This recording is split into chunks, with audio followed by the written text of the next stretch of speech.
Stop blaming your training program. If you're exhausted and your gains are stalling, your motivation is gone, and every workout feels harder than it should be, I need you to hear this. You're not overtrained, you're under-recovered. And those things sound similar, but they're completely different problems with completely different solutions. One tells you to do less, and the other one tells you to recover smarter. Every time you tell yourself that you're overtraining and take a week off without fixing your recovery, you're treating the wrong problem, and the result stays the same. Today, I'm gonna give you a breakdown of the actual science of what recovery is, what is happening inside of your body, and what is not happening properly. And I'm going to give you fixes, and they're going to be so simple and so powerful that most people cannot believe they're not actually doing them already. So let's go. Before we get to the 5 fixes, I need you to understand one thing clearly, because it changes how you see everything. Your muscles are not going to grow in the gym. And I'll repeat that again. Your muscles are not going to grow in the gym. When you train, you're actually breaking muscle down. Every single rep, every set, every heavy lift creates a tiny tear in your muscle fibers. It's gonna be microscopic damage. Your body is going to register the damage as a threat and respond to it by rebuilding those fibers even thicker, denser, and they're going to be stronger than they were before, so they can handle that kind of load next time. The rebuilding process, that is when growth actually happens. And it happens entirely outside of the gym, in the hours and days after training, while you're eating, while you're resting, and while you're sleeping. Think of it like this. Imagine your muscles are a brick wall, and every workout you go in and you knock down some of those bricks out. The harder you train, the more bricks you're knocking down. After every session, that crew is going to show up and not only replaces the bricks that you knocked out, but is going to add new ones on top of them and replacing those that you knocked down to make the wall bigger and stronger. But here's the key.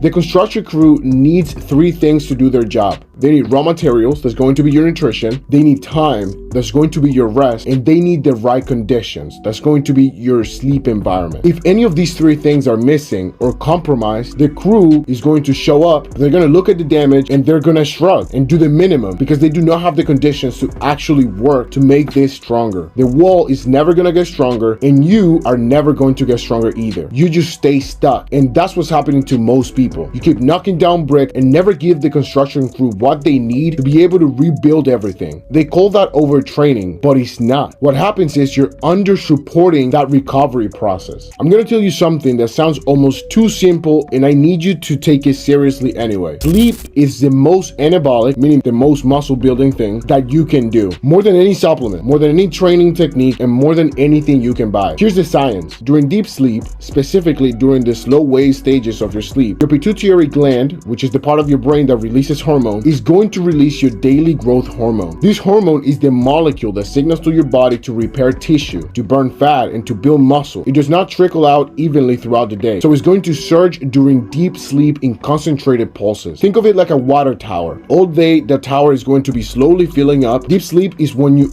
open up the valve and it's going to flood the system with everything your muscles need to be rebuilt. Now, here's what the University of Chicago study found out, and you should be genuinely alarmed because it's shocking. 1 week of sleep of 5 hours per night is going to reduce your testosterone levels 10 to 15%. Just 1 week. These were not sick men or old men. They were healthy men in their 20s. Their testosterone dropped by 15% in just 7 days, just from losing a few hours per night of sleep. You can train perfectly. You can eat perfectly. But if you have 5 hours of sleep, it's going to quietly undo significantly everything you did throughout all the process and all the effort that you did. The fix is not complicated, but it's non-negotiable. You have to sleep 7 to 9 hours of actual sleep, not time in your bed, actual sleep.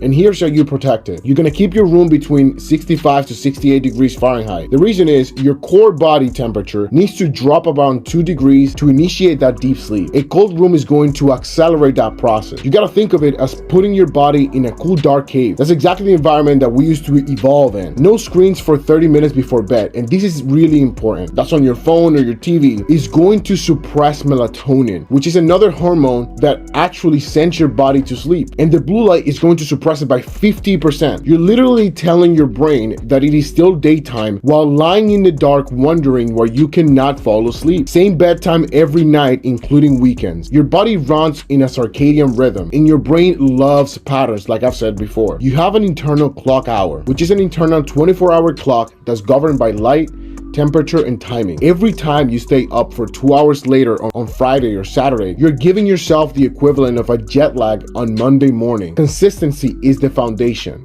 Sleep is not rest. Sleep is reconstruction time. Second thing is eat protein before sleep. This one is simple and almost nobody does it. Remember the construction crew analogy? Raw materials are what they need to rebuild everything. And the most critical raw material for muscle repair is actually protein, specifically amino acids, that your body uses to synthesize new muscle tissue through a process called muscle protein synthesis. And here's the timing piece that matters. Muscle protein synthesis is elevated for roughly 24 to 48 hours after training. That means your body is actively trying to rebuild while you sleep. You can only rebuild if those amino acids are available in your bloodstream during those hours. Most people stop eating at 7 to 8 p.m. and then fast for the next 8 to 10 hours throughout the night. During that fast, your body is going to run out those amino acids it needs to rebuild that wall. And so muscle protein synthesis slows down or even stops. And that's eventually going to stop the growth hormone that is already surging. A landmark study from Maastricht University had men consume 40 grams of casein protein before sleep. Casein is a slow digesting dairy protein that releases amino acids gradually over 5 to 7 hours, exactly the window that sleep and peak growth hormone are going to be in output. The result was a measurable increase in overnight muscle protein synthesis and greater strength gains compared to the control group. The fix is that simple.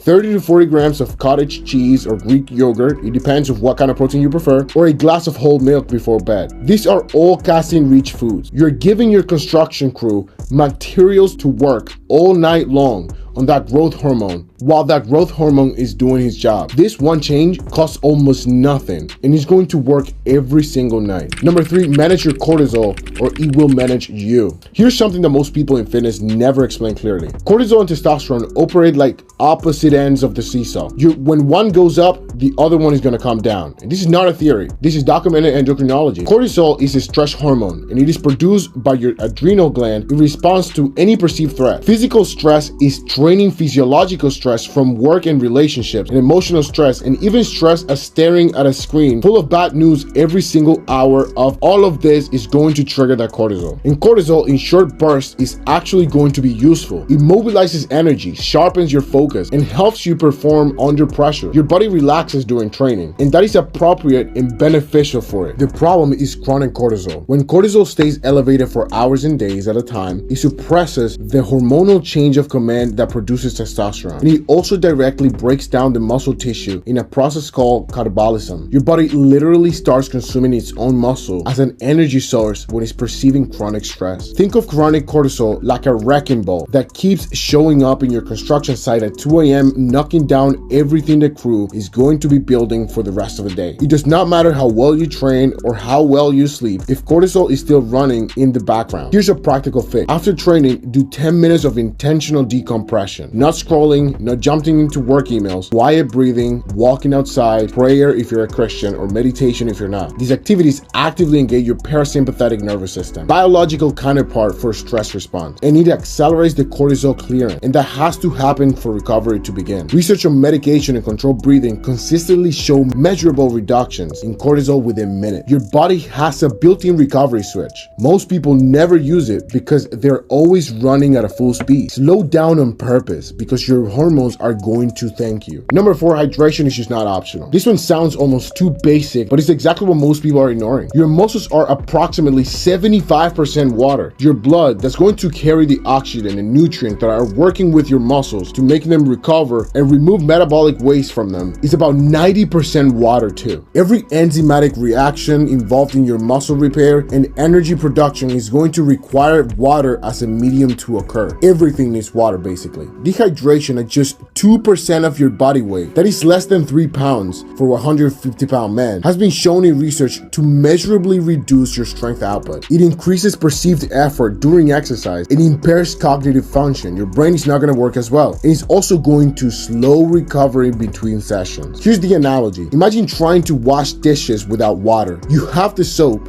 you have the sponge, you have the dishes, but without water, nothing's gonna work out. Dehydration does the same thing to your recovery process. All the right elements are there, but the medium that makes everything work is missing. The fix is simple. It requires consistency. Drink half of your body weight in ounces of water daily as a baseline. If you weigh 180 pounds, that is 90 ounces minimum. Add 18 to 20 ounces for every hour of training on top of that. Here's a practical system that makes this automatic. Keep a large water bottle. It's as simple as that. At least 32 ounces on your desk, on your car, when you go to work out. It doesn't matter where you go. Keep your water bottle with you. When it is visible, you're going to drink. When it is not, you forget it. Environment design is more stable than memory. First thing every single morning, before you drink coffee, before you do anything, drink 16 to 20 ounces of water. You just fasted 7 to 9 hours. Your blood is thick. It's craving water. Your cells are mildly dehydrated. This costs you nothing, and it requires no discipline beyond making water visible, and it directly affects every single recovery process happening inside of your body. The last fix you need to understand is that active recovery is not laziness, and this one changes how you think about your off days permanently. Most people do one of two things on their rest days. They either feel guilty or do nothing, lying in the couch telling yourself that you earned it, or they push through and train again because they cannot stand the idea of failing behind. Both approaches are leaving gains on the table, and of course, here's the science. After intense training, your muscles accumulate metabolic waste product, primarily lactic acid. A lot of people know this, but also hydrogen ion and inflammatory cytokines. These compounds are part of your normal training response, but they need to be cleared from the tissue for repair to proceed effectively. Your lymphatic system, which is the body waste removal network, does not have a pump like your cardiovascular system does. It relies on muscle movement and breathing to circulate. When you lie completely still, that system slows down and waste clearance slows with it. When you move gently, it accelerates. This is why active recovery works so much better than passive rest. Low intensity movements like walking, light biking, swimming, mobility work is going to increase your blood flow to recover your muscles. It's going to accelerate your lymphatic drainage, and it reduces your inflammation, decreasing the next day soreness without adding meaningful stress to your system. Think of it like this. After a hard workout, your muscles are in construction site full of rubble from the day before. Active recovery is the cleanup crew that's going to clear the rubble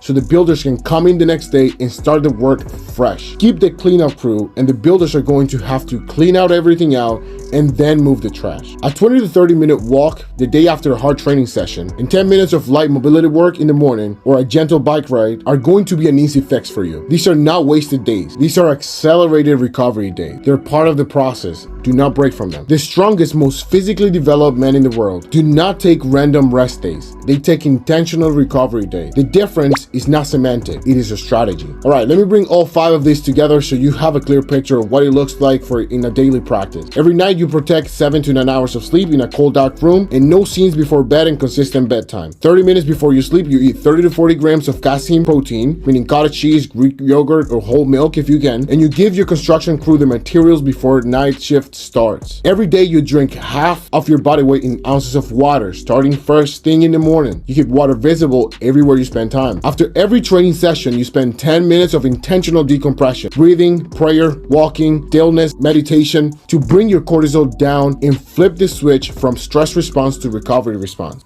And finally, on your off days, do 20 to 30 minutes of light movement, walking, mobility, cycling, whatever is going to be easy for you to accelerate that waste clearance and keep your blood flowing to recover your muscles. These 5 things cost almost nothing, and they require no supplements, no equipment, and no gym membership. They are just the right impulse delivered consistently for a system already knows exactly what to do with them. Your body wants to recover. It wants to build. It wants to get stronger. You just have to stop getting in the way. All right, this is the full picture. 5 fixes, all backed out by science, all available to you starting from tonight. Sleep like it is your job. Feed your muscles while you sleep. Manage your cortisol. Stay hydrated and move on your rest day. Do these 5 things consistently, and I promise you that your body is going to respond in ways that will make you wish you had known this 2 years ago. If this brought you any value, please consider subscribing to the channel. I have new content every single day built in specifically for people who are trying to become complete, physically, mentally, and in every other area that matters. If you like this video, you're probably going to like the next one, and just drop a comment and tell me which one of these 5 fixes you're implementing first. I read every single one of them. Cover hard, build smart, and stay strong.